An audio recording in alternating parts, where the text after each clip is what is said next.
नमस्कार दोस्तों, स्वागत है आपके अपने YouTube चैनल पर। जितने भी साथी बिहार जीविका की तैयारी करते हैं, आप लोगों के लिए एक बेहतरीन प्रैक्टिस सेट लेकर आ गए हैं रुक्मणी प्रकाशन का। दोस्तों, हम लोग इस वीडियो में प्रैक्टिस सेट नंबर 9 का सलूशन करने वाले हैं। इससे पहले प्रैक्टिस सेट 1 से लेकर 8 तक अगर आप लोग नहीं देखें तो इसका प्लेलिस्ट बना हुआ है, वहाँ से जाके आप लोग जो है रिवीजन एक बार कर लीजिएगा। इस वीडियो में हम लोग प्रैक्टिस सेट 9 का सारे क्वेश्चन जो है वो विस्तृत हल के साथ सॉल्यूशन करने वाले हैं। तो एक बार आप लोग यहाँ से अच्छे तरीके से जो है रिवीजन जरूर कर लीजिएगा। सारे क्वेश्चन जो है आपको याद हो जाएगा अगर आप लोग अच्छे तरीके से यहाँ से पढ़ते हैं। तो सभी क्वेश्चन का जो है हम लोग एक्स्ट्रा फैक्ट भी बताने वाले हैं, जिससे आप लोग का जो है वो अधिक से अधिक क्वेश्चन जो है वो याद रहे। ठीक है, तो मैथ भी सॉल्यूशन होगा, रीजनिंग भी सॉल्यूशन होगा और तमाम जीके जैसा क्वेश्चन जो है वो विस्तृत हल के साथ आप लोग को सॉल्यूशन जो है मिलने वाला है। दोस्तों, हमारे इस यूट्यूब चैनल पर जो है अभी तक 3 प्रकाशन का जो है बिहार जीविका का प्रैक्टिस सेट स्टार्ट है।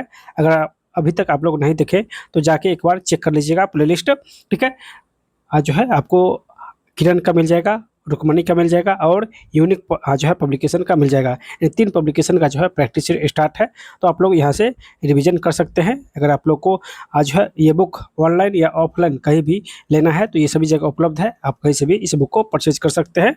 ठीक है, ऑनलाइन अगर लेना चाहते हैं तो इस कोने में आपको एक लिंक मिलेगा यहाँ पे। ठीक है, यहाँ से आप लोग परचेज कर सकते हैं। ठीक है, तो चलिए आज हम लोग प्रैक्टिस सेट नंबर 9 का जो है सलूशन करेंगे। उससे पहले जल्दी से आप लोग इस वीडियो को लाइक कर दीजिएगा। सभी लोग जल्दी से लाइक कीजिए और जो भी साथी अभी तक सब्सक्राइब नहीं किए तो जल्दी से आप लोग सब्सक्राइब कर लीजिएगा। ठीक है, आप लोगों का जो परिवार है वो 50,000 का होने वाला है।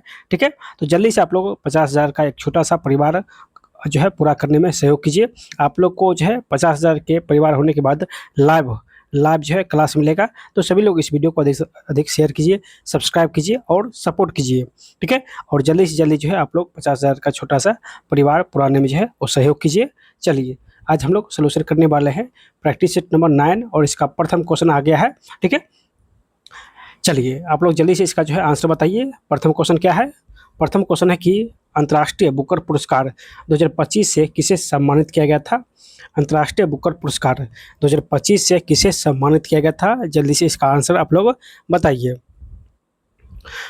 तो दोस्तों, इसका जो है आंसर हो जाएगा ऑप्शन नंबर बी, बानू मुश्ताक। बानू मुश्ताक को जो है किस लिए एंड किस पुस्तक के लिए जो है अंतर्राष्ट्रीय बुकर पुरस्कार मिला है? तो हार्ट लैंप के लिए जो है बुकर पुरस्कार मिला है। ठीक है, तो इसको आप लोग यहाँ से बुक याद रखिएगा। दोस्तों, ये पहली बार कनाडियन यानी पहली बार कन्नड़ भाषा में जो है ये पुरस्कार जीतने वाली महिला बनी है। कौन? तो बानू मुश्ताक। ठीक है, और इसको हार्ट लैंप के लिए मिला है। दोस्तों, 2024 में किसको मिला था अंतर्राष्ट्रीय बुकर पुरस्कार? तो गीतांजलि श्री को 2024 में जो है इसको अंतर्राष्ट्रीय बुकर पुरस्कार मिला था। ठीक है, तो इसको भी आप लोग यहाँ से याद रखिएगा। रेत समाधि के लिए मिला था गीतांजलि श्री को 2024 का अंतर्राष्ट्रीय बुकर पुरस्कार सम्मान। ठीक है, दोस्तों, अंतर्राष्ट्रीय बुकर पुरस्कार जो है इसका स्थापना कब हुआ था? तो 2005 में इसका स्थापना 2005 में हुआ था। तो इसको भी आप लोग यहाँ से याद रखिएगा। यानी 3 चीज़ आप लोग यहाँ से याद रखिएगा। ठीक है, चलिए इसी प्रकार को जो है सारे क्वेश्चन का हम लोग सलूशन करने वाले हैं। बस आप लोग वीडियो को लास्ट तक जो है जरूर बने रहिएगा। ठीक है, और आप लोग को अगर अच्छा लगे तो इस वीडियो को अधिक जो है वो शेयर भी कीजिएगा। चलिए नेक्स्ट क्वेश्चन है कि संघ लोक सेवा आयोग का अध्यक्ष किसे नियुक्त किया गया था? संघ लोक सेवा आयोग का अध्यक्ष कौन बना है? तो ये अजय कुमार बना है। अजय कुमार बना है। इससे पहले प्रीति सूदन था, लेकिन वर्तमान में जो है प्रीति सूदन के स्थान पर अजय कुमार बना है। ठीक है, दोस्तों, संघ लोक सेवा आयोग का जो है इसका स्थापना कब हुआ था? संघ लोक सेवा आयोग का स्थापना 1926 में हुआ था। 1926 में हुआ था। ठीक है, तो यहाँ से डेट भी आप लोग याद रखिएगा। और ये जो है एक प्रकार का संवैधानिक निकाय है, एक प्रकार का एक संवैधानिक निकाय है। ठीक है, संघ लोक सेवा आयोग जो संघ लोक सेवा आयोग का किस अनुच्छेद में वर्णित है? तो दोस्तों, 315 अनुच्छेद 315 से 323 तक, 315 से 323 आर्टिकल तक जो है इसका जो है वर्णित है। ठीक है, आर्टिकल वर्णित है। ठीक है, तो इसको भी आप लोग यहाँ से याद रखिएगा। चलिए नेक्स्ट क्वेश्चन देखते हैं। क्वेश्चन है कि पुलित्जर पुरस्कार 2025 में द न्यूयॉर्क टाइम्स ने पुलित्जर पुरस्कार की विभिन्न श्रेणियों में कितने पुरस्कार जीते हैं? नहीं, पुलित्जर पुरस्कार 2025 में द न्यूयॉर्क टाइम्स ने पुलित्जर पुरस्कार के विभिन्न श्रेणियों में कितने पुरस्कार जीते हैं? तो इसका आंसर जल्दी से बताइए। तो दोस्तों इसका जो है आंसर हो जाएगा 4 श्रेणी में जो है द न्यूयॉर्क टाइम्स ये पुरस्कार जीता है। दोस्तों पुलित्जर पुरस्कार जो है ये पत्रकारिता के क्षेत्र में दिया जाता है, ठीक है। और इसका स्थापना 1917 में हुआ था। 1917 में इसका स्थापना हुआ था पुलित्जर पुरस्कार का, ठीक है। 2025 में जो है 23 श्रेणियों में दिया गया था, जिसमें से 15 श्रेणी पत्रकारिता था, इन पत्रकारिता का 15 श्रेणी था, और 8 श्रेणी जो है वो पुस्तक, नाटक और संगीत का था। 15 श्रेणी पत्रकारिता में दिया गया था और 8 श्रेणी जो है ये पुस्तक, नाटक और संगीत के क्षेत्र में दिया गया था, ठीक है। चलिए नेक्स्ट क्वेश्चन देखते हैं। प्रधानमंत्री स्वास्थ्य सुरक्षा योजना को वर्ष डैश में शुरू किया गया था। प्रधानमंत्री स्वास्थ्य सुरक्षा योजना को जो है किस वर्ष जो है स्टार्ट किया गया था। तो दोस्तों प्रधानमंत्री स्वास्थ्य सुरक्षा योजना है, यानी कह रहा है किस वर्ष शुरू किया गया था। तो शुरू जो है 2006 में हुआ था, शुरू 2006 में हुआ था, ठीक है। लेकिन घोषणा कब हुआ था, तो घोषणा अगर पूछे तो 2003 में घोषणा हुआ था और शुरू 2006 से हुआ था। 6 से शुरू हुआ था और 3 में घोषणा हुआ था, ठीक है। चलिए नेक्स्ट क्वेश्चन की सौभाग्य योजना केंद्र सरकार के किस मंत्रालय के नियंत्रण के अधीन है। सौभाग्य योजना जो है वो केंद्र सरकार के किस मंत्रालय के नियंत्रण के अधीन है। तो जल्दी से जो है इसका आंसर आप लोग बताइए। चलिए सौभाग्य योजना जो है, सौभाग्य योजना ये विद्युत मंत्रालय के अधीन है, ठीक है। तो इसका आंसर ऑप्शन नंबर सी हो जाएगा, ऑप्शन जो है इसका सी हो जाएगा। जबकि सौभाग्य योजना का स्थापना कब हुआ था, तो इसका स्थापना सितंबर 2017 में हुआ था। सितंबर 2017 में सौभाग्य योजना का स्थापना हुआ था। तो इसको भी आप लोग यहाँ से याद रखिएगा, ठीक है। चलिए सौभाग्य योजना किससे संबंधित है, तो हर घर बिजली पहुँचाना, यानी इस योजना का उद्देश्य था कि हर घर बिजली पहुँचाना, ठीक है। चलिए नेक्स्ट क्वेश्चन, किसी वयस्क द्वारा किए गए अकुशल मानवीय कार्य के लिए प्रत्येक परिवार को एक वित्तीय वर्ष में कम से कम 100 दिनों का गारंटीशुदा पारिश्रमिक आधारित रोजगार प्रदान करना भारत सरकार के किस प्रमुख कार्यक्रम का उद्देश्य है। यानी प्रत्येक परिवार में से एक को जो है 100 दिनों का जो है रोजगार मिलेगा, ये किस योजना के तहत। तो दोस्तों आपको जो है बताए थे, ये जो है मनरेगा के तहत मिलेगा, मनरेगा के तहत मिलेगा, ठीक है। तो इसका आंसर ऑप्शन नंबर डी हो जाएगा, ऑप्शन जो है इसका डी हो जाएगा। दोस्तों मनरेगा जो है इसको नाम, इससे पहले इसका नाम नरेगा था। नरेगा का स्थापना 2006 में हुआ था, बाद में इसी का नाम जो है 2009 में मनरेगा कर दिया गया था, ठीक है। और 2006 में जो है 200 जिलों में जो है इस योजना को जो है स्टार्ट किया गया था, 200 जिलों में, ठीक है। चलिए नेक्स्ट क्वेश्चन है कि भारतीय राष्ट्रीय कांग्रेस का पहला अधिवेशन कब आयोजित किया गया था। इसका आंसर जो है आप लोग जानते होंगे, भारतीय राष्ट्रीय कांग्रेस का पहला अधिवेशन जो है वो कब आयोजित हुआ था। तो जल्दी से इसका आंसर बताइए। तो पहला अधिवेशन दिसंबर 1885 में हुआ था, दिसंबर 1885 में। उस समय गवर्नर कौन था, तो लॉर्ड डफरिन था, ठीक है। तो इसको भी आप लोग यहाँ से याद रखिएगा, उस समय गवर्नर लॉर्ड डफरिन था। और प्रथम जो अधिवेशन हुआ था उसका अध्यक्ष कौन था, तो WC बनर्जी जो है प्रथम भारतीय राष्ट्रीय कांग्रेस का अध्यक्ष बना था, प्रथम अध्यक्ष बना था, ठीक है। और इसका स्थापना कहाँ हुआ था, तो बम्बई में, इसका स्थापना बम्बई में हुआ था, ठीक है। तो इसका आंसर ऑप्शन नंबर बी हो जाएगा। दोस्तों प्रथम जो अधिवेशन हुआ था इसमें 72 प्रतिनिधि ने भाग लिया था, ठीक है। दूसरा अधिवेशन कहाँ हुआ था, तो दूसरा अधिवेशन दोस्तों कोलकाता में। और तीसरा अधिवेशन कहाँ हुआ था, तो तीसरा अधिवेशन मद्रास में हुआ था, ठीक है। ये 3 अधिवेशन जो है आप लोग ध्यान रखिएगा, पहला बम्बई, दूसरा कोलकाता और तीसरा मद्रास। चलिए नेक्स्ट क्वेश्चन है कि 1942 में किसने भारत छोड़ो आंदोलन का आह्वान किया था। 1942 में भारत छोड़ो आंदोलन का आह्वान किसने किया था, तो इसका जो है आंसर बताइए। तो दोस्तों इसका आंसर हो जाएगा option number B, Mahatma Gandhi ने 1942 में भारत छोड़ो आंदोलन का जो है आह्वान किया था, ठीक है। 8 अगस्त 1942 को बम्बई के ग्वालियर टैंक से भारत छोड़ो आंदोलन की घोषणा महात्मा गांधी ने किया था, ठीक है। भारत छोड़ो आंदोलन शब्द ये किसने दिया था, जल्दी से इसका आंसर बताइए। भारत छोड़ो आंदोलन जो शब्द है ये किसने दिया था, तो ये मेहर अली ने भारत छोड़ो आंदोलन शब्द जो है ये दिया था, ठीक है। तो इसको भी आप लोग यहाँ से याद रखिएगा। चलिए नेक्स्ट क्वेश्चन है कि किसने वाक्यांश स्वराज हमारा जन्मसिद्ध अधिकार है की रचना की है। किसने वाक्यांश स्वराज हमारा जन्मसिद्ध अधिकार है की रचना की है, तो इसका आंसर आप लोग जल्दी से बताइए। तो इसका आंसर हो जाएगा दोस्तों ये बाल गंगाधर तिलक हो जाएगा, जिसने बारदोली सत्याग्रह जो अहमदाबाद गुजरात में हुआ था, वहीं पर जो है कहा था कि स्वराज हमारा जन्मसिद्ध अधिकार है और हम इसे लेकर रहेंगे। ठीक है, तो इसका आंसर ऑप्शन नंबर ए हो जाएगा। ऑप्शन जो इसका ए हो जाएगा।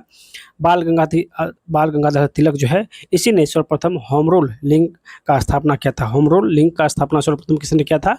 तो बाल गंगाधर तिलक ने 1916 में जो है, ठीक है, होम रूल लिंग का स्थापना किया था बाल गंगाधर तिलक। तो इसका आंसर ऑप्शन नंबर ए हो जाएगा, बाल गंगाधर तिलक। चलिए नेक्स्ट क्वेश्चन है कि यूनिसेफ का मुख्यालय कहाँ है? यूनिसेफ का मुख्यालय कहाँ है? तो जल्दी से इसका आंसर बताइए। तो यूनिसेफ इसका स्थापना कब हुआ था?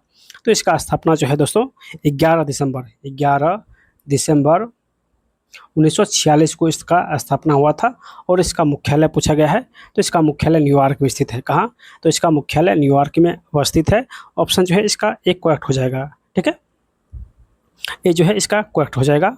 चलिए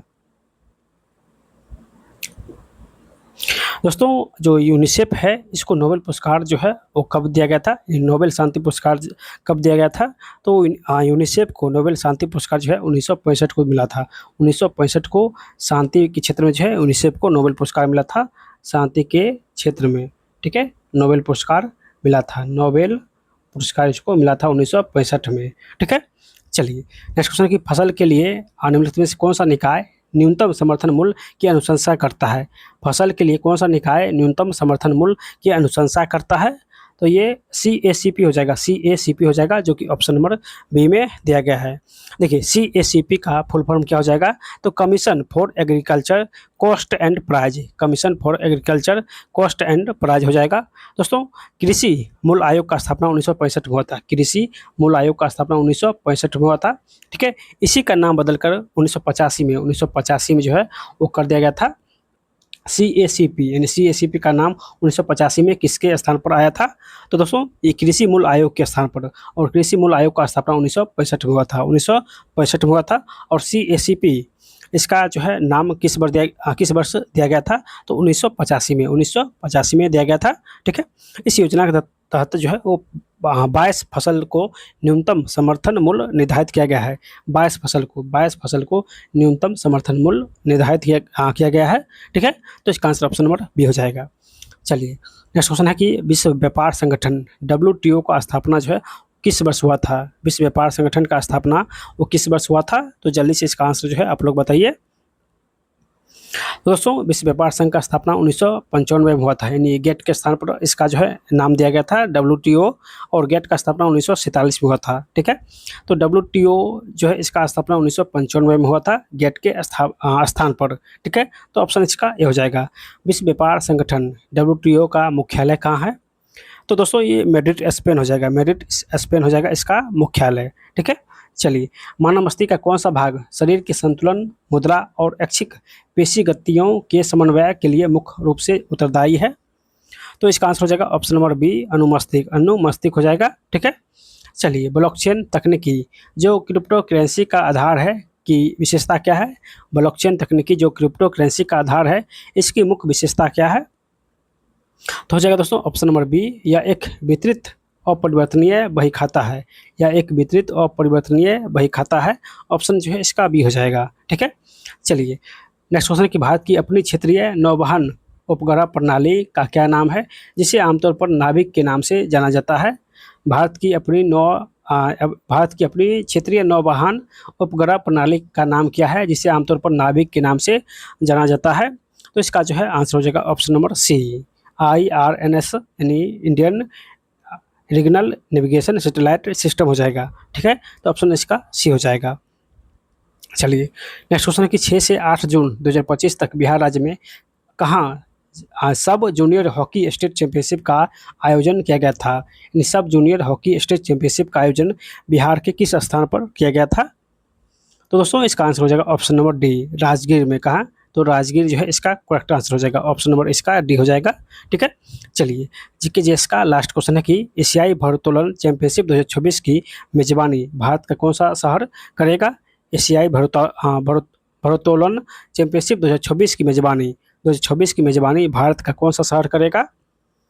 तो भारत का जो है दोस्तों ये अहमदाबाद करेगा, ऑप्शन इसका डी हो जाएगा, अहमदाबाद करेगा। ठीक है, एशियाई भारोत्तोलन चैंपियनशिप दोस्तों इसका स्थापना जो है वो कहाँ पर हुआ था और कब हुआ था, तो 1957 में। 1957 में इसका स्थापना जो है ईरान के तेहरान में हुआ था, ईरान के तेहरान में हुआ था। ठीक है, तो इसको भी आप लोग यहाँ से याद रखिएगा। उसके बाद एशियाई भारोत्तोलन महासंघ की स्थापना, ये सीधा है एशियाई भारोत्तोलन चैंपियनशिप, जबकि महासंघ जहाँ पर महासंघ रहे एशियाई भारोत्तोलन महासंघ, इसका जो है स्थापना 1958 में हुआ था, इसका स्थापना 1958 में हुआ था। ठीक है, और कहाँ, तो टोक्यो जापान में, टोक्यो जापान में, टोक्यो जापान में स्थापना हुआ था। ये महासंघ है और ये चैंपियनशिप है। ठीक है, चलिए दोस्तों, पहली बार एशियाई भारोत्तोलन चैंपियनशिप की मेज़बानी भारत कब किया था, तो 1982 में। 1982 में पहली बार भारत जो है एशियाई भारोत्तोलन चैंपियनशिप का मेज़बानी किया था, 1982 में। चलिए यहाँ से क्वेश्चन जो है मैथ और रीजनिंग का स्टार्ट होता है, तो हम लोग मैथ और रीजनिंग का क्वेश्चन लास्ट में बनाएंगे। उससे पहले दोनों पोस्ट के लिए 20-20 क्वेश्चन जो है सब्जेक्ट नॉलेज है। उसके बाद 10 क्वेश्चन जो है कंप्यूटर का दोनों के लिए कॉमन है। ठीक है, दोनों के कॉमन है। ठीक है, तो ये 50 क्वेश्चन आप लोग दोनों पदों वाले यहाँ से एक बार रिवीजन जरूर कर लीजिएगा। दोनों का सिलेबस सेम है, तो क्वेश्चन का पैटर्न यही रहने वाला है। आप दोनों लोग यहाँ से अच्छे तरीके से जो है वो सब्जेक्ट नॉलेज जो है वो रिवीजन जरूर कर लीजिएगा, क्योंकि आपका जो मेरिट बनेगा वो बिल्कुल, अगर आप लोग इसमें अच्छा स्कोर करते हैं तो इसी पर जो है आपका मेरिट बनेगा। ठीक है, तो इसमें जो है आप लोग अच्छा स्कोर जरूर कीजिएगा। चलिए स्टार्ट करते हैं।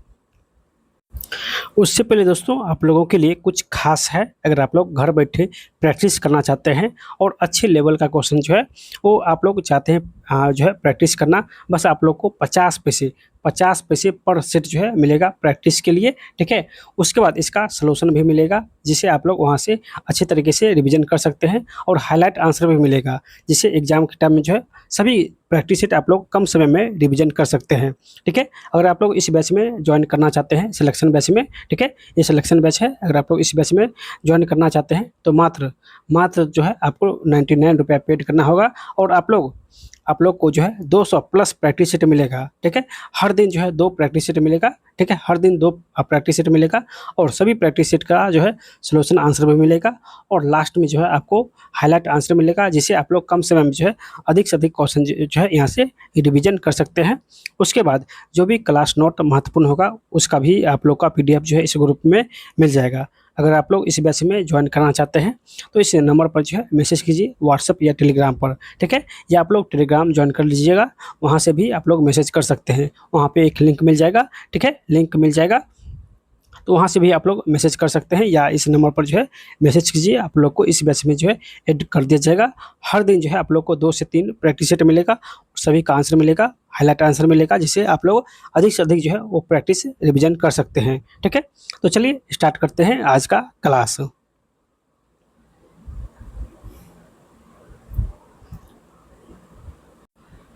चलिए दोस्तों, यहाँ से फॉर एरिया कोऑर्डिनेटेड का स्टार्ट होता है, तो चलिए स्टार्ट करते हैं।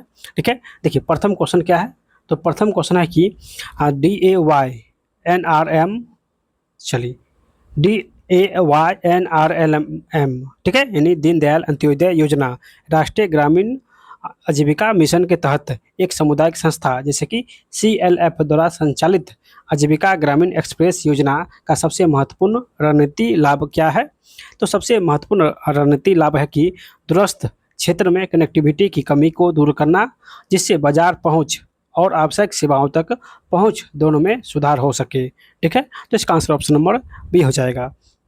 चलिए नेक्स्ट क्वेश्चन है कि यदि एक ग्राम संगठन भी हो या पता है कि उसके अधिकांश स्वयं सहायता समूह केवल उपभोग के लिए ऋण ले रहे हैं, ना कि आजीविका के लिए, यानी एक ग्राम संगठन यह पता है कि उसके अधिकांश स्वयं सहायता समूह केवल उपभोग के लिए ऋण ले रहे हैं, यानी केवल उपभोग के लिए ऋण जो है वो ले रहे हैं, न कि आजीविका के लिए, तो यह किस गहरी संस्थागत समस्या का संकेत है, तो इसका जो है आंसर हो जाएगा ऑप्शन नंबर सी, समूह स्तर पर आजीविका योजनाओं के निर्माण और वित्तीय साक्षरता की कमी। समूह स्तर पर आजीविका योजनाओं के निर्माण और वित्तीय साक्षरता की कमी है। ठीक है, तो ऑप्शन इसका सी हो जाएगा। मूल श्रृंखला के विश्लेषण में गवर्नेंस का क्या अर्थ है, मूल श्रृंखला के विश्लेषण में गवर्नेंस का अर्थ क्या है, तो इसका आंसर जो है हो जाएगा ऑप्शन नंबर बी, श्रृंखला में मुख्य खरीदारों द्वारा निर्धारित नियम, मानक और शक्ति संबंध जो उत्पादों को प्रभावित करता है। ठीक है, तो इसका आंसर ऑप्शन नंबर बी हो जाएगा। एक एरिया कोऑर्डिनेटर के तहत अभिसरण को बढ़ावा देना चाहता है, इसका सबसे प्रभावी उदाहरण क्या है? एक एरिया कोऑर्डिनेटर के तहत अभिसरण को बढ़ावा देना चाहता है, तो इसका सबसे प्रभावी उदाहरण कौन सा है? तो हो जाएगा दोस्तों मनरेगा के तहत एक बकरी शेड का निर्माण करना, जिसके लिए पशुधन योजना के तहत बकरी प्रदान की गई है, तो ऑप्शन इसका सी हो जाएगा। मनरेगा के तहत एक बकरी शेड का निर्माण करना, जिसके लिए पशुधन योजना के तहत बकरी प्रदान की गई है, ऑप्शन जो है इसका सी हो जाएगा। चलिए नेक्स्ट क्वेश्चन की बिहार की औद्योगिक नीति के संदर्भ में ग्रामीण क्षेत्रों में अफॉर्म रोजगार सृजित करने के लिए सामुदायिक संस्थानों की सबसे बड़ी क्षमता किस क्षेत्र में है? बिहार की औद्योगिक नीति के संदर्भ में ग्रामीण क्षेत्रों में अफॉर्म रोजगार सृजित करने के लिए सामुदायिक संस्थाओं की सबसे बड़ी क्षमता किस क्षेत्र में है? तो हो जाएगा दोस्तों ऑप्शन नंबर बी, खाद्य प्रसंस्करण, हस्तशिल्प, स्थानीय संसाधनों पर आधारित सूक्ष्म उद्यमों का एक क्लस्टर विकसित करना। ठीक है, तो ऑप्शन इसका बी हो जाएगा। स्वयं सत्ता समूह के बही खाते में कैशबुक और लेजर के बीच संबंध का सबसे सटीक वर्णन क्या है? स्वयं सत्ता समूह के बही खाते में कैशबुक और लेजर के बीच संबंधों का सबसे सटीक वर्णन क्या है? तो हो जाएगा दोस्तों option number B, ledger cashbook में दर्ज दैनिक लेनदेनों का वर्गीकृत और सारांशित रिकॉर्ड है। लेजर कैशबुक में दर्ज दैनिक लेनदेनों का वर्गीकृत और सारांशित रिकॉर्ड है, तो ऑप्शन इसका बी हो जाएगा। सामाजिक पूंजी का निर्माण जो दीनदयाल अंत्योदय योजना राष्ट्रीय ग्रामीण आजीविका मिशन का एक मुख्य स्तंभ है, ग्रामीण विकास में कैसा योगदान देता है? तो यानी सामाजिक पूंजी का निर्माण जो कि DAYNRLM का एक मुख्य स्तंभ है, ग्रामीण विकास में कैसे योगदान देता है? तो इसका आंसर हो जाएगा ऑप्शन नंबर बी, या विश्वास, पारस्परिकता और नेटवर्क बनाता है जो सामूहिक कार्रवाई और संसाधनों तक पहुंच को सक्षम बनाता है, ऑप्शन जो है इसका बी हो जाएगा। कौशल और क्षमता के बीच क्या मूलभूत अंतर है? जैसे कि यह कौशल युवा कार्यक्रम और जीविका के संदर्भ में लागू होता है। कौशल और क्षमता के बीच क्या मूलभूत अंतर है? जैसे कि यह कौशल युवा कार्यक्रम और जीविका के संदर्भ में लागू होता है, तो इसका आंसर हो जाएगा ऑप्शन नंबर ए, कौशल विशिष्ट कार्यों करने की क्षमता है। क्षमता व्यापक अवधारणा है जिसमें निर्णय लेने और संस्थाओं को प्रबंधित करना क्षमता शामिल है। निर्णय लेने और संस्थाओं को प्रबंधित करना क्षमता शामिल है, तो ऑप्शन इसका ये हो जाएगा। ठीक है, चलिए PM किसान योजना एक आय सहायता योजना है ना कि सब्सिडी, इस अंतर का नीतिगत महत्व क्या है? PM योजना एक आय सहायता योजना है ना कि सब्सिडी, इस अंतर का नीतिगत महत्व क्या है? तो हो जाएगा ऑप्शन नंबर बी, या किसानों को खर्च करने का विवेक और लचीलापन देता है, जबकि सब्सिडी अक्सर विशिष्ट इनपुट जैसे कि उर्वरक से जुड़ी होती है और बाजार को विकृत कर सकती है। ठीक है, तो इसका आंसर ऑप्शन नंबर बी हो जाएगा। नेक्स्ट क्वेश्चन की राष्ट्रीय सामाजिक सहायता कार्यक्रम के तहत यानी NSAP राष्ट्रीय सामाजिक सहायता कार्यक्रम के तहत पेंशन योजनाओं को प्रभावशीलता का आकलन करते समय एक एरिया कोऑर्डिनेटर के लिए सबसे महत्वपूर्ण आउटकम संकेत क्या होगा? तो सबसे महत्वपूर्ण आउटकम संकेत होगा कि क्या पेंशन राशि लाभार्थियों की बुनियादी ज़रूरतों को पूरा करने और उनकी गरिमा में सुधार करने में मदद कर रही है, तो ऑप्शन इसका सी हो जाएगा। चलिए नेक्स्ट क्वेश्चन की एक CLF एक सफल डेयरी मूल्य श्रृंखला का प्रबंधन कर रहा है, जोखिम को कम करने और स्थिरता बढ़ाने के लिए अगला तार्किक कदम क्या होगा? तो अगला तार्किक कदम होगा कि पशु चारा उत्पादन, पशु चिकित्सा सेवाएं और बीमा जैसे सहायक सेवाओं को एकीकृत करना, तो ऑप्शन इसका बी हो जाएगा। चलिए अगला क्वेश्चन की क्रेडिट और बचत के बीच संबंध के बारे में कौन सा कथन SHG के दृष्टिकोण से सबसे रणनीतिक है?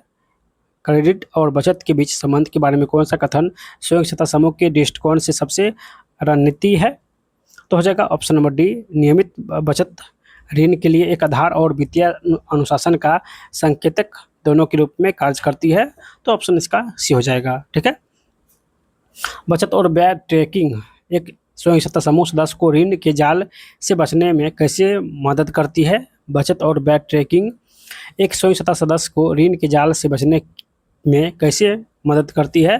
तो हो जाएगा ऑप्शन नंबर बी, या आय और व्यय की स्पष्ट तस्वीर प्रदान करके गैर आवश्यक खर्चों की पहचान करने और सूचित वित्तीय निर्णय लेने में मदद करती है। या आय और व्यय की स्पष्ट तस्वीर प्रदान करके गैर आवश्यक खर्चों की पहचान करने और सूचित वित्तीय निर्णय लेने में मदद करती है। तो ऑप्शन इसका बी हो जाएगा। चलिए अगला क्वेश्चन है कि पंचायती राज संस्थाएं PRI और स्वयं सत्ता समूह संघों के बीच एक सहयोगात्मक संबंध का सबसे शक्तिशाली परिणाम क्या हो सकता है? तो सबसे शक्तिशाली जो परिणाम है कि विकास योजनाओं के निर्माण और निगरानी में नागरिकों की, विशेषकर गरीब महिलाओं की आवाज़ को शामिल करना, यानी जो गरीब महिला है उसकी आवाज़ को शामिल करना। ठीक है, तो इसका आंसर ऑप्शन नंबर सी हो जाएगा। चलिए अगला क्वेश्चन है कि सतत जीविकोपार्जन योजना में ग्रेजुएशन अप्रोच का क्या अर्थ है? ग्रेजुएशन अप्रोच का अर्थ है कि लक्षित परिवारों को एक संरचित और समयबद्ध तरीके से गहन समर्थन के माध्यम से अत्यधिक गरीबी से आत्मनिर्भर की ओर ले जाना।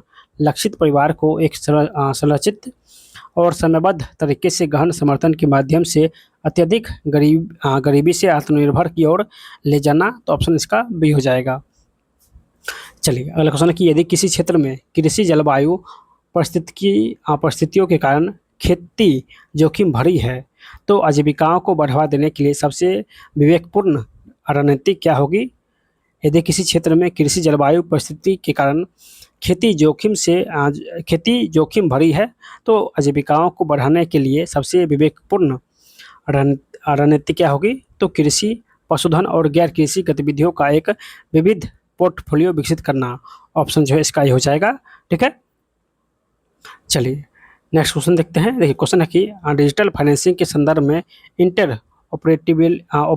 ऑपरेबिलिटी ग्रामीण उपयोगकर्ताओं के लिए क्यों महत्वपूर्ण है? यानी डिजिटल फाइनेंसिंग के संदर्भ में इंटर ऑपरेबिलिटी जैसे कि UPI के माध्यम से ग्रामीण उपयोगकर्ताओं के लिए क्यों महत्वपूर्ण है?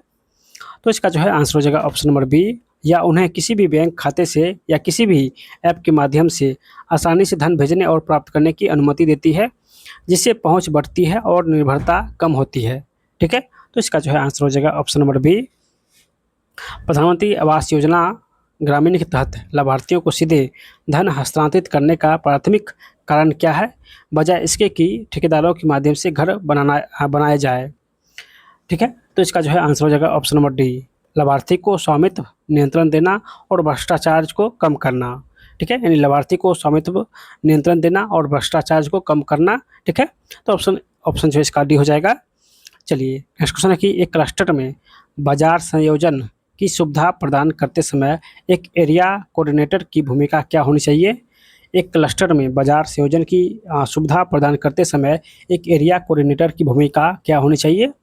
तो इसका जो है आंसर हो जाएगा ऑप्शन नंबर बी, उत्पादकों और बाजार के बीच एक अस्थायी मध्यस्थ के रूप में कार्य करना, जिसका अंतिम लक्ष्य उत्पादकों को सीधे बाजार से निपटने में सक्षम बनाना है। ठीक है, और एरिया कोऑर्डिनेटर का लास्ट क्वेश्चन है कि बिहार की कुशल युवा प्रोग्राम KYP और मुख्यमंत्री उद्यमी योजना के बीच एक संभावित तालमेल क्या हो सकता है? KYP और मुख्यमंत्री उद्यमी योजना के बीच संभावित तालमेल क्या हो सकती है? तो हो जाएगा ऑप्शन नंबर ए, KYP में प्रशिक्षित युवा उद्यमी योजना के तहत अपना उद्यम शुरू करने के लिए बेहतर ढंग से सुसज्जित हो सकते हैं। KYP में प्रशिक्षित युवा उद्यमी योजना के तहत अपना उद्यम शुरू करने के लिए बेहतर ढंग से सुसज्जित हो सकते हैं। तो इसका आंसर ऑप्शन नंबर ए हो जाएगा। ठीक है, चलिए यहाँ से 4 कम्युनिटी कोऑर्डिनेटर का क्वेश्चन स्टार्ट होता है। ठीक है, और इसका प्रथम क्वेश्चन है कि पंचायती राज संस्थाओं की त्रिस्तरीय प्रणाली में कौन शामिल नहीं है? पंचायती राज संस्थाओं की त्रिस्तरीय प्रणाली में कौन शामिल नहीं है? तो इसका जो है आंसर आप लोग जल्दी से बताइए। तो ग्राम पंचायत, पंचायत समिति और जिला परिषद ये 3 स्तरीय में शामिल है, जबकि नगर निगम इसमें शामिल नहीं है। तो इसका आंसर ऑप्शन नंबर डी हो जाएगा। स्वयं सत्ता समूह का मूल सिद्धांत क्या है? स्वयं सत्ता समूह का मूल सिद्धांत क्या है? तो हो जाएगा वित्तीय अनुशासन और आपसी विश्वास। वित्तीय अनुशासन और आपसी विश्वास हो जाएगा। कई गांव के समूह में कई ग्राम संगठनों को मिलाकर क्या बनता है? कई गांव के समूह में कई ग्राम संगठनों को मिलाकर क्या बनता है? तो क्लस्टर स्तरीय संघ बनता है। क्लस्टर स्तरीय संघ बनता है, यानी CLF बनता है, क्लस्टर स्तरीय संघ। ठीक है, चलिए नेक्स्ट क्वेश्चन की ग्रामीण अर्थव्यवस्था की मुख्य विशेषता क्या है? ग्रामीण अर्थव्यवस्था की मुख्य विशेषता है कृषि पर प्राथमिकता निर्भरता, कृषि पर प्राथमिक निर्भरता हो जाएगा। ऑप्शन जो है इसका भी हो जाएगा। महात्मा गांधी राष्ट्रीय ग्रामीण रोजगार गारंटी अधिनियम मनरेगा के तहत एक ग्रामीण परिवार को एक वित्तीय वर्ष में कितने दिनों के मजदूरी रोजगार की गारंटी दी जाती है? तो 100 दिन हो जाएगा, यानी मनरेगा के तहत 100 दिनों का रोजगार देना जो है वो गारंटी दी जाती है। ठीक है, तो इसका आंसर ऑप्शन नंबर बी हो जाएगा। दीनदयाल अंत्योदय योजना राष्ट्रीय ग्रामीण आजीविका मिशन DAYNRLM का मुख्य उद्देश्य क्या है? तो इसका जो है मुख्य उद्देश्य है कि गरीब ग्रामीण महिलाओं को स्वयं सहायता समूह में संगठित करना, गरीब ग्रामीण महिलाओं को स्वयं सहायता समूह में संगठित करना। तो ऑप्शन इसका भी हो जाएगा। प्रधानमंत्री आवास योजना ग्रामीण किस उद्देश्य से शुरू की गई है? प्रधानमंत्री आवास योजना ग्रामीण किस उद्देश्य से शुरू की गई है? तो हो जाएगा दोस्तों ऑप्शन नंबर बी, बेघर परिवारों को पक्का घर बनाने के लिए वित्तीय सहायता प्रदान करना, बेघर परिवारों को पक्का घर बनाने के लिए वित्तीय सहायता प्रदान करना। तो ऑप्शन इसका भी हो जाएगा। नेक्स्ट क्वेश्चन है कि प्रधानमंत्री ग्राम सड़क योजना का लक्ष्य क्या है? प्रधानमंत्री ग्राम सड़क योजना का जो है लक्ष्य क्या है? तो गांव में संपर्क रहित बसावटों को हर मौसम में सड़क संपर्क प्रदान करना, गांव में संपर्क रहित बसावटों को हर मौसम में सड़क संपर्क प्रदान करना। तो ऑप्शन इसका भी हो जाएगा। पीएम किसान योजना के तहत पात्र किसान परिवारों को प्रति वर्ष कितनी राशि मिलती है? पीएम किसान योजनाओं के तहत पात्र किसान परिवारों को प्रति वर्ष कितनी राशि मिलती है? तो प्रति वर्ष जो है 6,000 राशि मिलती है, 3 किस्तों में 6,000 राशि मिलती है। ठीक है, बिहार में जीविका क्या है? तो बिहार में जीविका जो है ये बिहार ग्रामीण आजीविका संवर्धन समिति है, बिहार ग्रामीण आजीविका संवर्धन समिति है। ऑप्शन जो है इसका भी हो जाएगा। नेक्स्ट क्वेश्चन की सतत जीविकोपार्जन योजना SJY सतत जीविकोपार्जन योजना विशेष रूप से किन परिवारों पर लक्षित है? तो हो जाएगा दोस्तों अत्यंत गरीब परिवार जो पहले देसी शराब के व्यापार में शामिल थे, जो अत्यंत गरीब परिवार है उसके लिए जो है वो सतत जीविकोपार्जन योजना स्टार्ट किया गया था। तो इसका आंसर ऑप्शन नंबर बी हो जाएगा। चलिए नेक्स्ट क्वेश्चन है कि बिहार के कुशल युवा कार्यक्रम KYP के तहत युवाओं को कौन सा प्रशिक्षण दिया जाता है? तो युवाओं को जो है IT साक्षरता, भाषा कौशल और सॉफ्ट स्किल्स दिया जाता है। IT साक्षरता, भाषा कौशल और सॉफ्ट स्किल्स का प्रशिक्षण दिया जाता है। तो ऑप्शन इसका सी हो जाएगा। मुख्यमंत्री उद्यमी योजना का मुख्य लक्ष्य क्या है? मुख्यमंत्री उद्यमी योजना का मुख्य लक्ष्य क्या है? हो जाएगा नए उद्यम स्थापित करने के लिए वित्तीय सहायता प्रदान करके उद्यमिता को बढ़ावा देना, नई उद्यम स्थापित करने के लिए वित्तीय सहायता प्रदान करके उद्यमिता को बढ़ावा देना। ठीक है, तो ऑप्शन इसका भी हो जाएगा। चलिए नेक्स्ट क्वेश्चन, कौन सी एक कृषि आधारित आजीविका है, कौन सा एक कृषि आधारित आजीविका है? तो हो जाएगा दोस्तों ऑप्शन नंबर इसका सी, डेयरी और पशुपालन, ये कृषि आधारित आजीविका है। ठीक है, तो ऑप्शन इसका सी हो जाएगा। गैर कृषि आजीविकाओं का एक उदाहरण कौन सा है? गैर कृषि आजीविकाओं का एक उदाहरण कौन सा है? तो मिट्टी के बर्तन बनाना और बेचना, ये गैर कृषि है। ठीक है, तो ऑप्शन इसका सी हो जाएगा। गैर कृषि, मिट्टी के बर्तन और बेचना, ये गैर कृषि आजीविका का उदाहरण है। चलिए नेक्स्ट क्वेश्चन है कि ऑफ फॉर्म आजीविकाओं की क्या विशेषता है? ऑफ फॉर्म आजीविकाओं की क्या विशेषता है? तो व्यक्ति किसी और के लिए काम करके आय अर्जित करता है, जो अक्सर गैर कृषि कार्य होता है। व्यक्ति किसी और के लिए काम करके आय अर्जित करता है, जो अक्सर गैर कृषि कार्य होता है। तो ऑप्शन इसका सी हो जाएगा। ठीक है, चलिए नेक्स्ट क्वेश्चन है कि पंचायती राज संस्थाओं का प्राथमिक कार्य क्या है? पंचायती राज संस्थाओं का प्राथमिक कार्य क्या है? तो इसका जो है प्राथमिक कार्य है कि विकेंद्रीकृत योजना और विकास कार्यक्रमों का जो है कार्यान्वय, विकेंद्रीकृत योजना और विकास कार्यक्रमों का कार्यान्वय हो जाएगा। ऑप्शन जो है इसका भी हो जाएगा। जीविका किस राष्ट्रीय कार्यक्रम का बिहार संस्करण है? जीविका किस राष्ट्रीय कार्यक्रम का बिहार संस्करण है? तो हो जाएगा दोस्तों राष्ट्रीय ग्रामीण आजीविका मिशन, राष्ट्रीय ग्रामीण आजीविका मिशन हो जाएगा। ऑप्शन जो है इसका सी हो जाएगा। एक दर्जी जो अपने गांव में अपनी दुकान चलाता है, उसकी आजीविका किस श्रेणी में आएगी?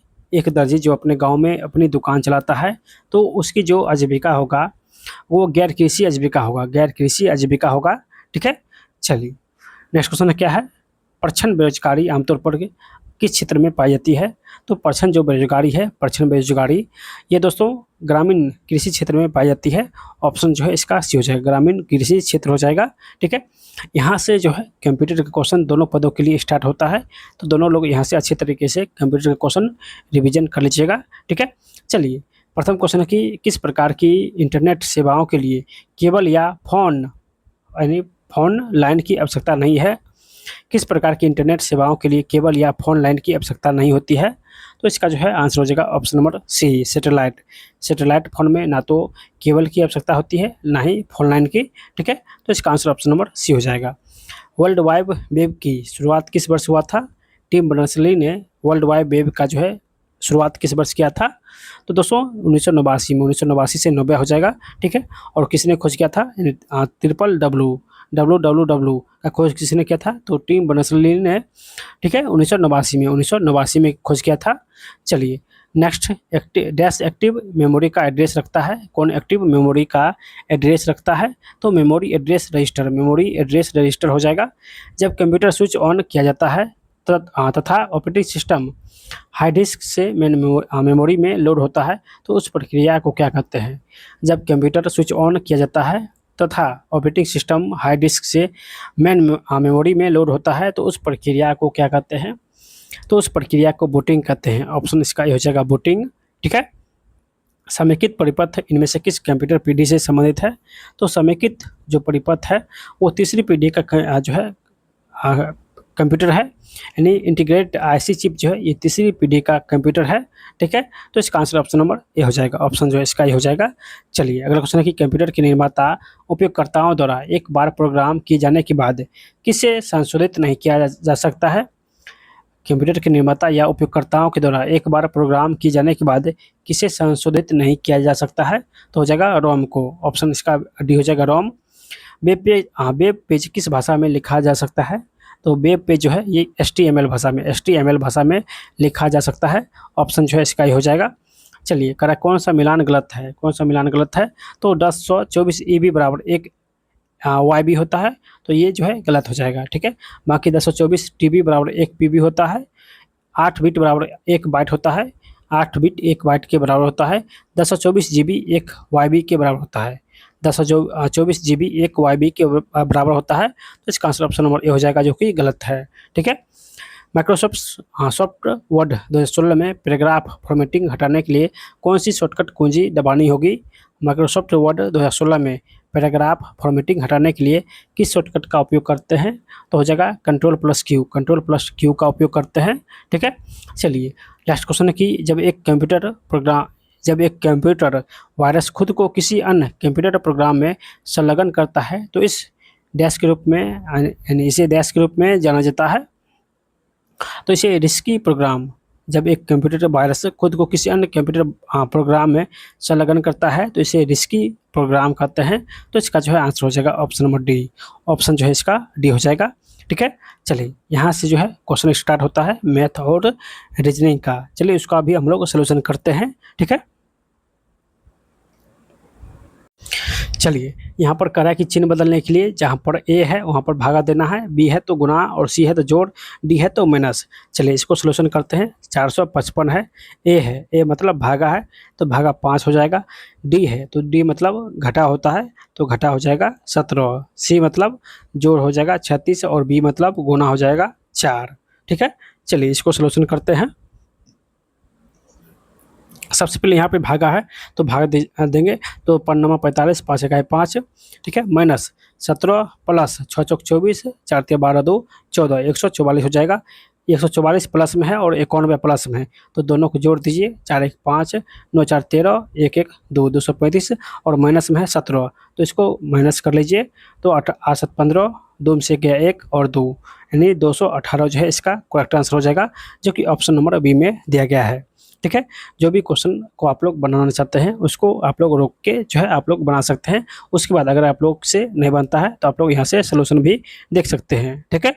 तो पहले आप लोग खुद जो है वो बनाने की कोशिश कीजिएगा, ठीक है? चलिए यहाँ से जो है क्वेश्चन है पिक्चर वाला। चलिए इसको भी हम लोग थोड़ा सा बना लेते हैं, 1 मिनट। चलिए 1 मिनट, इसको थोड़ा सा छोटा कर लेते हैं। चलिए करा, ये जो फिगर दिया गया है, ये किस फिगर में है? ये जो यहाँ पे 2 फिगर दिया गया है, ये किस जो है 4 ऑप्शन में किस ऑप्शन में है? तो आप लोग यहाँ से जब गौर से देखिएगा ध्यानपूर्वक, तो ये कहाँ पर है? तो देखिए ये इस प्रकार जो है ऊपर वाला n है, उल्टा n, तो यहाँ पे देखिए उल्टा एन हो जाएगा, ठीक है। उसके बाद ये इस प्रकार है, तो यहाँ से देखिए इस प्रकार है, ठीक है। तो इसका आंसर ऑप्शन नंबर ए हो जाएगा, ऑप्शन जो ए हो जाएगा।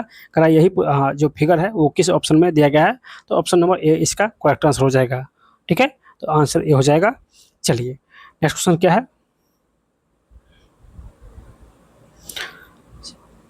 क्वेश्चन है, देखिए क्वेश्चन है कि HMWINXJOY, तो इसको कैसे बनाएंगे, तो एस से आई हुआ है, तो इसमें एक जो है जो जोड़ेंगे, आई से जे हुआ है तो यहाँ पर भी एक जोड़ेंगे, तो आगे भी एक जोड़ेंगे, ठीक है।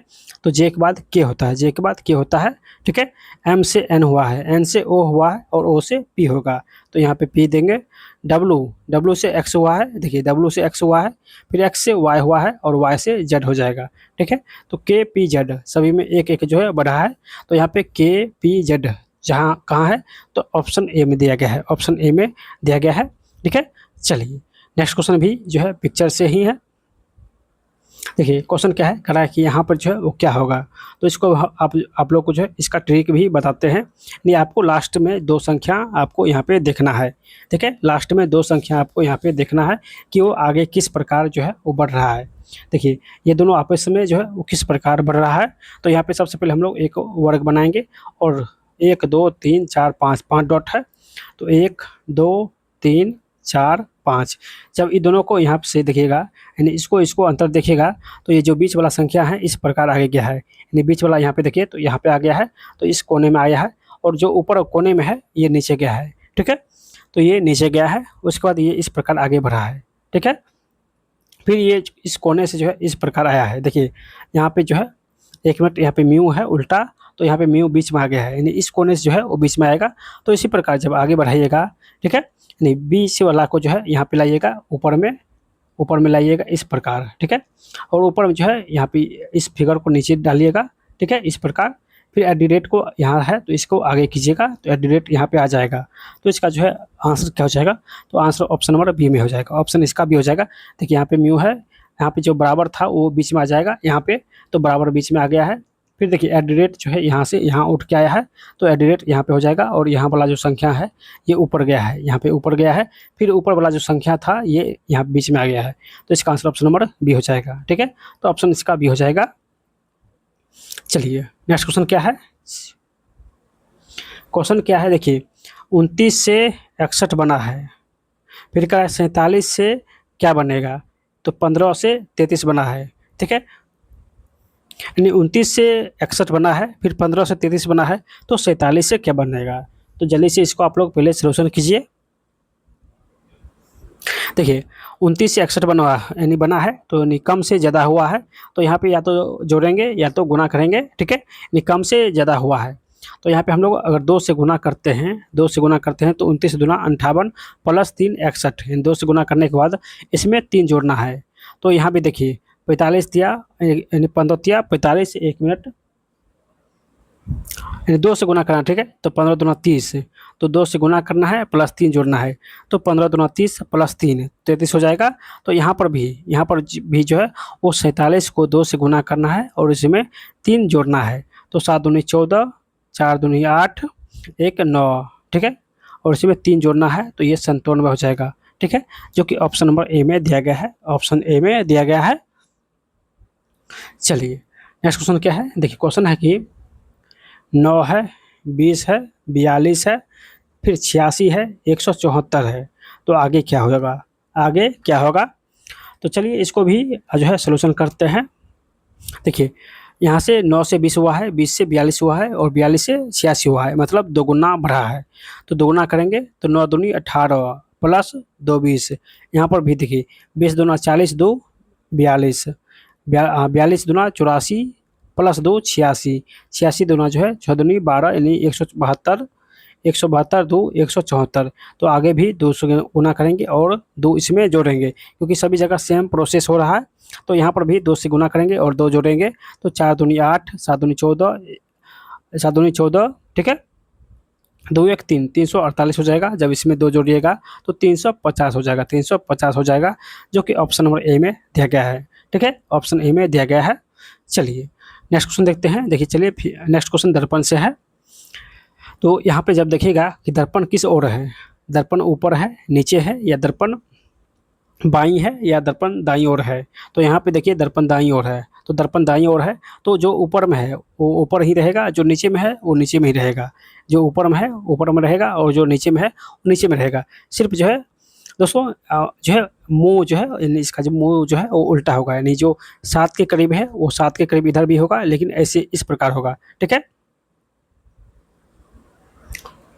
चलिए उसके बाद देखिए डी, 7 के बाद डी है तो डी भी इस प्रकार होगा। ठीक है, उसके बाद ई है तो ई जो है दर्पण की ओर है तो ई जो है इस प्रकार होगा। ठीक है, यानी जो दर्पण के पास है तो दर्पण के पास होगा, जो दर्पण से दूर है तो ये लास्ट में होगा, लास्ट में टी इस प्रकार हो जाएगा। ठीक है, तो इसका जो है जब आंसर मिलाइएगा तो इसका आंसर ऑप्शन नंबर ए हो जाएगा, ऑप्शन जो है इसका ए हो जाएगा। देखिए टी जो है वो बदलेगा नहीं, यहाँ पे देखिए टी जो है, एक मिनट, देखिए 7 ये ऊपर वाला जो मुंह है वो नीचे दे दिया गया है, और टी जो है टी, ठीक है, लेकिन 6 यहाँ पे देखिए ई को जो है वो इसको भी बदल दिया गया है, जो कि अगर नीचे रहता तब जो है ये ऊपर से नीचे आता है, अगर नीचे यहाँ पे दर्पण रहता तब जो है ऊपर वाला नीचे आता और नीचे वाला मुंह ऊपर जाता है, लेकिन यहाँ पे दर्पण दाईं ओर है तो इसका जो है आंसर हो जाएगा ऑप्शन नंबर ए। ठीक है, चलिए नेक्स्ट क्वेश्चन है कि 55 है, 62 है, तो यहाँ पर क्या हो जाएगा, फिर 72 है, 75 है और 82 है। देखिए 55 से 62 हुआ है, 5 2 7, यहाँ पर क्या जोड़ेंगे, फिर आगे क्या जोड़ेंगे। ठीक है, इन 2 स्टेप जो है आपको बताना है। फिर आगे देखिए यहाँ पे जो है 3 जोड़ा गया है, और आगे 5 2 7, यानी 3 7, तो 3 है तो यहाँ पे 7 जोड़ेंगे, और फिर इस 7 से पीछे 3 जोड़ेंगे, 7 3 7 3 7 3 ऐसे बड़ा है, तो 62 में 3 जोड़ेंगे तो 62 3 65 हो जाएगा, और 65 में 7 जोड़ेंगे तो 72 हो जाएगा। ठीक है, तो इसका जो है आंसर हो जाएगा ऑप्शन नंबर ए 65 हो जाएगा। ठीक है, 65 इसका जो है करेक्ट आंसर हो जाएगा। चलिए नेक्स्ट क्वेश्चन देखते हैं। देखिए क्वेश्चन क्या है,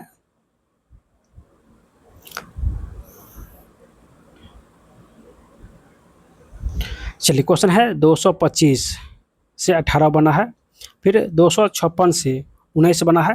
ठीक है, 169 से 14 बना है, फिर देखिए 196 से 17 बना है। ठीक है, तो कह रहा है कौन विषम है, यानी कौन जो है वो विषम है। चलिए इसी को हम लोग सलूशन करेंगे, इसी को जो है हम लोग सलूशन करेंगे।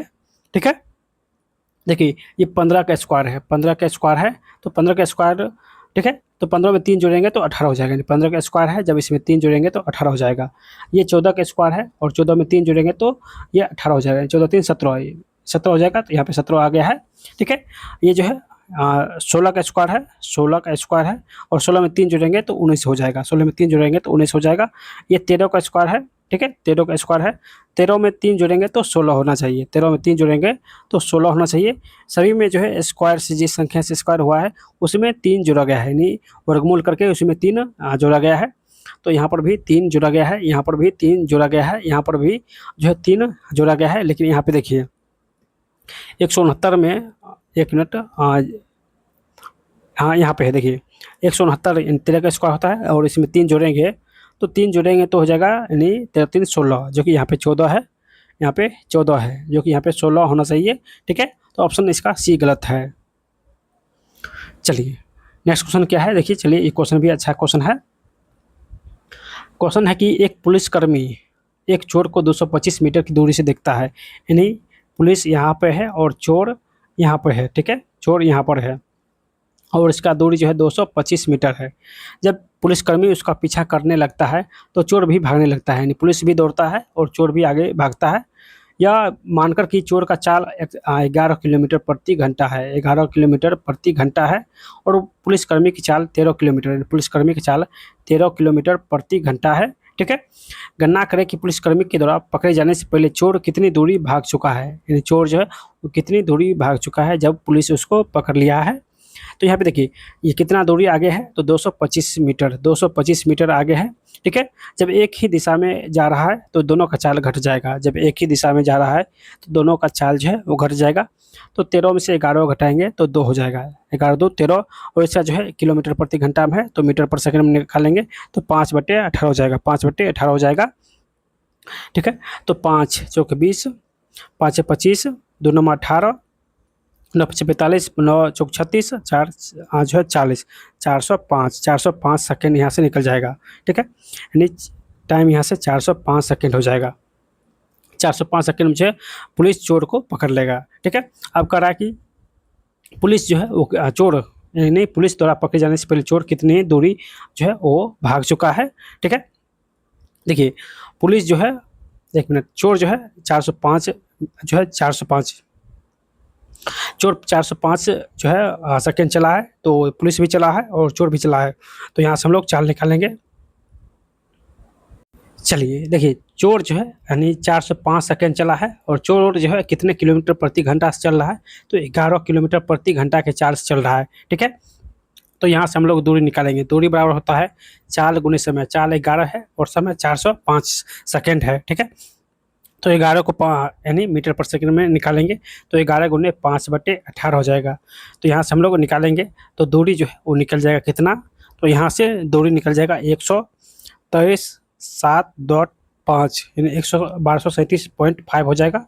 ठीक है, 1237.5 मीटर चला है, तो ऑप्शन जो है इसका डी हो जाएगा। ऑप्शन इसका डी हो जाएगा। चलिए नेक्स्ट क्वेश्चन क्या है। क्वेश्चन है कि किसी वस्तु की अंकित मूल्य से 28 रुपया कम में बेचने पर एक दुकानदार को 20% का लाभ होता है। यदि वस्तु का क्रय मूल्य 560 रुपया है तो अंकित मूल्य पर ही बेचा जाता है, तो लाभ प्रतिशत क्या होगा। यानी वस्तु का क्रय मूल्य 560 है, अगर अंकित मूल्य पर बेचेंगे तो लाभ क्या हो जाएगा। ठीक है, चलिए सबसे पहले हम लोग देखते हैं यानी क्रय मूल्य कितना है, तो कॉस्ट प्राइस यानी कॉस्ट प्राइस जो है वो 560 है। ठीक है, इस पर हम लोग को 20% लाभ चाहिए, तो होल वैल्यू को उल्टा कर देंगे तो यहाँ से क्रय मूल्य निकल जाएगा, यानी सॉरी विक्रय मूल्य निकल जाएगा। तो 20% लाभ हो रहा है तो 1/5 हो जाएगा। ठीक है, तो ये 6/5 हो जाएगा, यानी लाभ हो रहा है तो एक ऊपर में है जोड़ेंगे तो 6/5 हो जाएगा। ठीक है, यहाँ पे देखिए, यहाँ पे कॉस्ट प्राइस है, हम लोग यहाँ से सेलिंग प्राइस निकालेंगे तो हॉल वैल्यू को जो है उल्टा करेंगे, इसको हॉल वैल्यू कहते हैं। तो हॉल वैल्यू को उल्टा करेंगे तो यहाँ से जो है वो विक्रय मूल्य निकल जाएगा, यानी सेलिंग प्राइस निकल जाएगा। एक मिनट, सॉरी ये क्रय मूल्य है। देखिए क्रय मूल्य है तो हम लोग पहले इसको विक्रय मूल्य निकालना है, नहीं सबसे पहले हम लोग विक्रय मूल्य यहाँ से निकालेंगे, सेलिंग प्राइस निकालेंगे। तो 560 है, 560 क्रय मूल्य दिया गया है, तो विक्रय मूल्य निकालने के लिए जो है 6/5 करेंगे, यानी कितना प्रतिशत का लाभ हो रहा है, तो 20% का लाभ हो रहा है, तो 120/100 इसी को काटेगा तो 6/5 हो जाएगा। तो यहाँ से विक्रय मूल्य निकल जाएगा 5 इकाई 5, 5 इकाई 5, 5 10 यानी 112 गुणे 6, तो 72 और 672 हो जाएगा। ये क्या है, तो ये विक्रय मूल्य है, ये विक्रय मूल्य है। ठीक है, ये विक्रय मूल्य है और क्रय मूल्य 560 है। करा कि अंकित मूल्य से 28% यानी 28 रुपये कम में बेचने पर एक दुकानदार को 20% का लाभ हो रहा है। तो अंकित मूल्य ये विक्रय मूल्य है, तो अंकित मूल्य निकालने के लिए क्या करेंगे, यानी अंकित मूल्य निकालने के लिए यहाँ से क्या करना होगा, तो आपको बस 28 रुपया जोड़ना होगा, यानी 28 रुपया कम है विक्रय मूल्य से। विक्रय मूल्य जो है वो अंकित मूल्य से 28 रुपये कम है, तो विक्रय मूल्य जो है 672 है, विक्रय मूल्य 672 है। अब इसको अंकित मूल्य अगर निकालना है तो इसमें 28 जोड़ देंगे तो ये अंकित मूल्य निकल जाएगा। ठीक है, तो 8 2 10, 7 2 9 1 10, 6 1 7, यानी 700 रुपया जो है ये अंकित मूल्य हो जाएगा। और अंकित मूल्य से 20 रुपया, देखिए 20 यानी 28 रुपये कम है विक्रय मूल्य, अंकित मूल्य से 28 रुपये कम है क्या, तो विक्रय मूल्य। वही बात तो यहाँ भी कहा गया है कि अंकित मूल्य से 28 रुपये कम में बेचने पर यानी विक्रय मूल्य बेचने पर 20% का लाभ होता है। तो वस्तु का क्रय मूल्य 560 है, तो अंकित मूल्य पर बेचा जाता है तो लाभ प्रतिशत क्या हो जाएगा। देखिए करा कि अगर अंकित मूल्य पर बेचने पर लाभ प्रतिशत क्या हो जाएगा, अंकित मूल्य है 700 और क्रय मूल्य है 560, तो 700 में से 560 घटाइए, 0 4 और 1 यानी 140 रुपये का लाभ हो रहा है। लेकिन आपसे प्रतिशत में पूछा है तो 140/560 हो जाएगा, यानी क्रय मूल्य गुने 100, 0 से 0 खत्म, 14 चौक 56, 25 चौका 100, तो 25% का यहाँ से लाभ निकल जाएगा, जो कि ऑप्शन नंबर डी में दिया गया है। यहाँ से ऑप्शन नंबर इसका डी हो जाएगा। ठीक है, चलिए नेक्स्ट क्वेश्चन क्या है।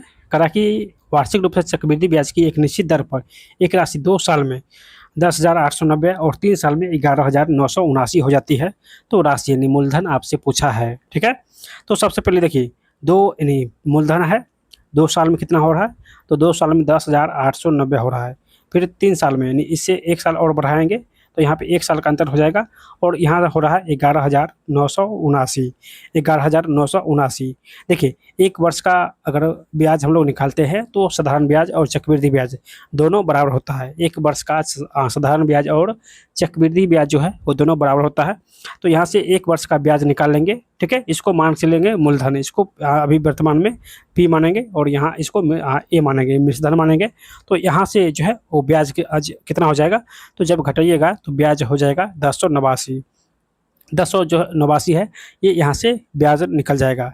तो रेट निकालने का फॉर्मूला क्या होता है, दर निकालने का फॉर्मूला होता है यानी ब्याज गुने 100, तो 1089 गुने 100, ठीक है, बट्टे मूलधन। मूलधन यहाँ माने थे तो मूलधन हो जाएगा 1089 जीरो गुने समय, यहाँ पे 1 वर्ष है, ठीक है, 1 वर्ष है तो 1 हो जाएगा। तो देखिए 0 से 0 खत्म, सेम है तो सेम खत्म हो जाएगा। यानी रेट जो है दर कितना निकला है, तो रेट 10% निकल गया है। रेट 10% निकला है तो राशि क्या हो जाएगा, यानी जो है यानी मूलधन क्या हो जाएगा। तो चक्रवृद्धि ब्याज निकालने का एक फॉर्मूला होता है, नहीं रेट 10% है तो होल वैल्यू हो जाएगा यानी 10 से 11 हो जाएगा। होल वैल्यू 10 1/10 हो जाएगा, तो वृद्धि हो रहा है तो 11/10 हो जाएगा। यानी 10 से कोई वस्तु 11 हो रहा है, ठीक है। 2 वर्ष है तो इसका स्क्वायर कर देंगे तो 100 से 121 हो रहा है, 100 से 121 हो रहा है, ठीक है। और 121 का मान देखिए, मिश्रधन का मान 2 वर्ष का दिया गया है। 2 वर्ष का मिश्रधन कितना है, तो 10,000। 2 वर्ष का मिश्रधन है 1089 जीरो, 1089 जीरो जो है ये 2 वर्ष का मिश्रधन है। तो हमसे मूलधन पूछा गया है तो ये कितना गुना है, यहाँ से हम लोग निकालेंगे ये कितना जो है वो गुना है।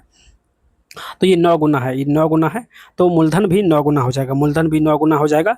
तो यहाँ से एक मिनट, ये 90 गुना है, ये जीरो भी है तो ये 90 गुना है, तो मूलधन भी यहाँ से 90 गुना हो जाएगा। तो मूलधन 9,000 हो जाएगा, मूलधन 9,000 हो जाएगा, ठीक है। देखिए यहाँ से जो है मूलधन हम लोग निकालेंगे तो मूलधन 9,000 हो जाएगा। रेट 10% है तो कोई वस्तु 10 से 11 हो रहा है तो 2 वर्ष में 100 से 121 हो रहा है। मिश्रधन का मान जो है 1089 जीरो दिया गया था तो हमसे मूलधन पूछा गया था, तो ये 90 गुना है तो ये भी 90 गुना हो जाएगा। तो ये 9,000 हो जाएगा जो कि ऑप्शन नंबर डी में दिया गया है, ठीक है। चलिए नेक्स्ट क्वेश्चन है ग्राफ का, ठीक है। चलिए इसको भी हम लोग बनाते हैं अच्छे तरीके से। चलिए इसको आप लोग अच्छे से एक बार देख लीजिएगा, ठीक है। देखिए क्वेश्चन क्या है, कि 2017 से 19 की अवधि में कंपनी पी, 17 कहाँ है तो 17 यहाँ है और 19 यहाँ है। तो कंपनी पी का कौन है, तो प्रथम वाला पी होगा और नेक्स्ट वाला की होगा और उसका नेक्स्ट आर होगा। तो 2017 से 19 की अवधि में कंपनी पी का औसत, यानी तीनों को जोड़ेंगे 17, 18 और 19, तीनों को जोड़कर 3 से भाग देंगे तो औसत निकल जाएगा।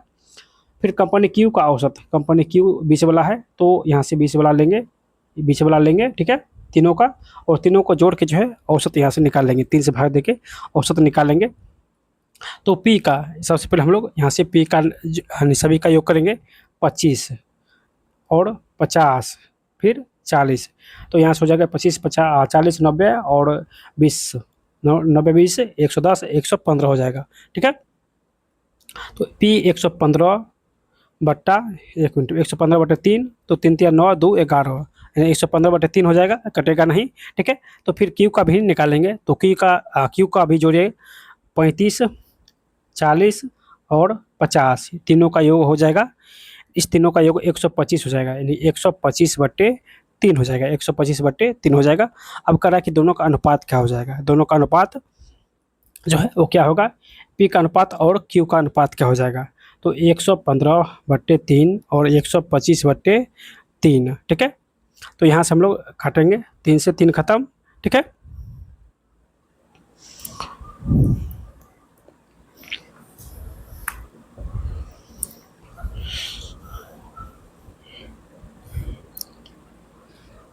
तो यहाँ से जब इसको काटेगा तो इसका जो है आंसर हो जाएगा ऑप्शन नंबर डी।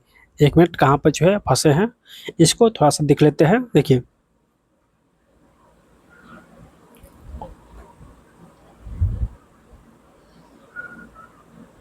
चलिए यहाँ पे देखिए इन दोनों अभी बराबर नहीं है, अनुपात में, तो अनुपात में कटेगा नहीं, ठीक है। तो यहाँ पे देखिए 3 से काटेंगे, 1 मिनट, 115 को 3 से भाग देंगे तो 3 या 9, 3 दूनी 6, 1 मिनट, 3 दूनी 6, यहाँ पे कुछ मिस्टेक हुआ है, ठीक है। इसको थोड़ा सा देख लेते हैं। देखिए यहाँ पे जो है इसका आंसर ऑप्शन नंबर डी जो है दिया गया है। आप लोग इसका आंसर बताइएगा कि ये आंसर जो है वो सही है या गलत है। ठीक है, इसका आंसर जो है आप लोग दीजिएगा। यहाँ पे कुछ मिस्टेक जो है हमको लग रहा है। ठीक है, आप लोग एक बार यहाँ से बनाइएगा। ठीक है, यहाँ से आप लोग एक बार बना के देखिएगा। ठीक है, इसका आंसर आप लोग कमेंट के माध्यम से हमें ज़रूर बताइएगा, जो कि आंसर इसका निकल नहीं रहा है, कहीं पे जो है मिस्टेक हो रहा है। ठीक है, चलिए क्वेश्चन क्या है। तो क्वेश्चन है कि देखिए क्वेश्चन क्या है, एक निश्चित लैपटॉप की कीमत 20% की छूट दी जाती है, फिर कम की गई कीमत पर 20% की और छूट दी जाती है, तो क्रमिक छूटों की एक श्रृंखला कितनी एकल छूट के बराबर होगा। यानी यहाँ से एकल छूट निकालेंगे, तो एकल छूट निकालने का फॉर्मूला होता है A plus B minus A B बटे 100। ठीक है, तो 20 प्लस 20 माइनस 20 गुने 20 बटे 100 हो जाएगा। 2 जीरो से खत्म, 40 में से 4 घटाएंगे तो 36%। यानी 36% का छूट हो जाएगा, एकल छूट 36% हो जाएगा, जो कि ऑप्शन नंबर ए में दिया गया है। ठीक है, चलिए नेक्स्ट क्वेश्चन यहाँ से देखेंगे, तालिका वाला क्वेश्चन है। करा कि 1982 से देखिए 1982 से 86 तक 5 बैंकों द्वारा संवितरित ऋण दर्शाई गई है। किस बैंक में विभिन्न वर्षों में ऋण के संवितरण में लगातार कमी आई है। यानी किस वर्ष में जो है विभिन्न यानी किस बैंक में विभिन्न वर्षों में ऋण का जो है संवितरण लगातार कमी आई है। तो देखिए, तो आप लोग यहाँ से जब गौर से देखिएगा, यानी ध्यानपूर्वक देखिएगा, तो ऑप्शन इसका देखिए सी, एक मिनट, यानी ऑप्शन इसका बी मतलब सी देखिए, सी कहाँ पर है। तो यहाँ पे देखिए पहले 29 था, 29 से घटकर 28 हुआ, फिर 28 से घटकर 22 हुआ, 22 से घटकर 17 हुआ, और 17 से घटकर 11 हुआ। यानी इसमें जो है लगातार वो घटते जा रहा है। तो इसका आंसर ऑप्शन नंबर सी हो जाएगा, सॉरी बी हो जाएगा।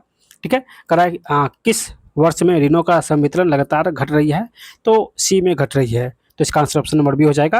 ठीक है, चलिए नेक्स्ट क्वेश्चन है कि देखिए ये क्वेश्चन बहुत ही आसान है, बस आपको यहाँ पे मान रखना है। एक्स जहाँ पर है 1 रखना है, और वाई जहाँ पर है 2 रखना है। तो यहाँ पे देखिए 2x प्लस 4y बट्टे x प्लस 4y हो जाएगा। तो 2x है, x के स्थान पर 1 देंगे तो 2 गुने 1 2 हो जाएगा, प्लस 4 दूनी 8 बट्टे x के स्थान पर 1 है और y के स्थान पर 2 है, तो 4 दूनी 8 हो जाएगा। ठीक है, 8 2 10 बट्टे 9, तो 10 अनुपात 9 हो जाएगा, 10 अनुपात 9 हो जाएगा, जो कि ऑप्शन नंबर डी में दिया गया है। चलिए नेक्स्ट क्वेश्चन है कि एक क्वेश्चन है कि रोहन ने पहले दो टेस्ट में 70 नंबर और 75 अंक प्राप्त किया। फिर कहा कि 70 अंक का औसत प्राप्त करने के लिए तीसरे टेस्ट में कितने अंक प्राप्त करने चाहिए। तो नेक्स्ट सेट में कितना अंक प्राप्त किया, तो हमको कुछ नहीं पता है, तो यहाँ पे x मान लेंगे। ठीक है, और तीनों अंकों का औसत जो है, अगर आपको यानी करा कि 70 अंक औसत प्राप्त करने के लिए उसे तीसरे टेस्ट में कितने अंक प्राप्त करने चाहिए। तो तीनों का औसत कितना है, तो 70 अंक। ठीक है, 3 वस्तु है यानी 3 विषय है, तो 3 हो जाएगा। ठीक है, तो चलिए यहाँ से हम लोग जोड़ेंगे 5 7 7 14 प्लस x 7 21 210 हो जाएगा। तो यहाँ से 210 यानी 145 घटाएंगे, प्लस है तो माइनस हो जाएगा। तो 5 10 में से 4 गया 6। ठीक है, 65 हो जाएगा, 65 हो जाएगा x का मान। तो ऑप्शन जो है इसका ए हो जाएगा, ऑप्शन इसका ए हो जाएगा 65। चलिए नेक्स्ट जो है वो ग्राफ वाला है। देखिए क्वेश्चन है कि तीसरी सबसे ऊंची पहाड़ी कौन सी है। बहुत ही आसान क्वेश्चन है, तीसरी सबसे ऊंची पहाड़ी कौन सी है। देखिए सबसे ऊंची पहाड़ी ये 9000 वाला है, 1 नंबर। 8500 2000 2 नंबर हो जाएगा, 8500 2 नंबर हो जाएगा।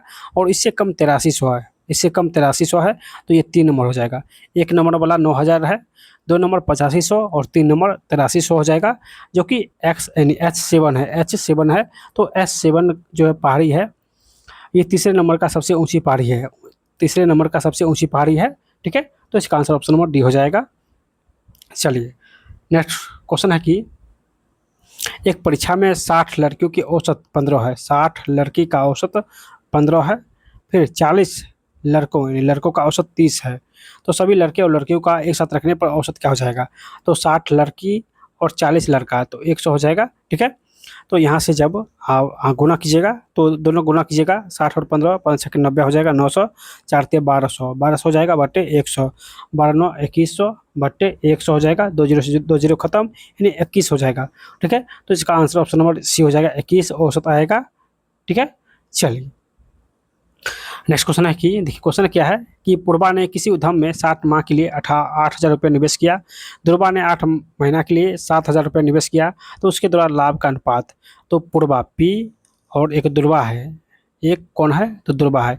तो पूर्वा जो है 8,000 रुपया निवेश किया है 7 माह के लिए, और ध्रुवा 7,000 रुपया निवेश किया है 8 माह के लिए। ठीक है, देखिए 3 से 3 जीरो खत्म, 8 से 8 खत्म, 7 से 7 खत्म, तो 1:1 हो जाएगा, जो कि ऑप्शन नंबर इसका भी हो जाएगा। ठीक है, चलिए नेक्स्ट क्वेश्चन है कि किरण की बचत और व्यय, यानी बचत है और खर्च है, प्लस खर्च को व्यय कहते हैं, इसका अनुपात 7:13 है। यदि उसकी मासिक आय जो है वो 18 यानी 1,80,000 है, 1,80,000 है, तो बचत प्लस खर्च ये क्या हो जाएगा, तो टोटल आय हो जाएगा, टोटल आय हो जाएगा, टोटल आय यहाँ से हो जाएगा, टोटल आय अनुपात हो जाएगा 13,720। ठीक है, और इसका मान दिया हुआ है 1,80,000, 1,80,000, तो 1 जीरो से 1 जीरो खत्म, 2 नमा 18, तो यहाँ से 9,000 हो जाएगा, यानी एक का मान 9,000 हो जाएगा। ठीक है, अब कह रहा है कि बचत को म्यूचुअल फंड और इक्विटी के बीच 4:3 के अनुपात में विभाजित किया गया है,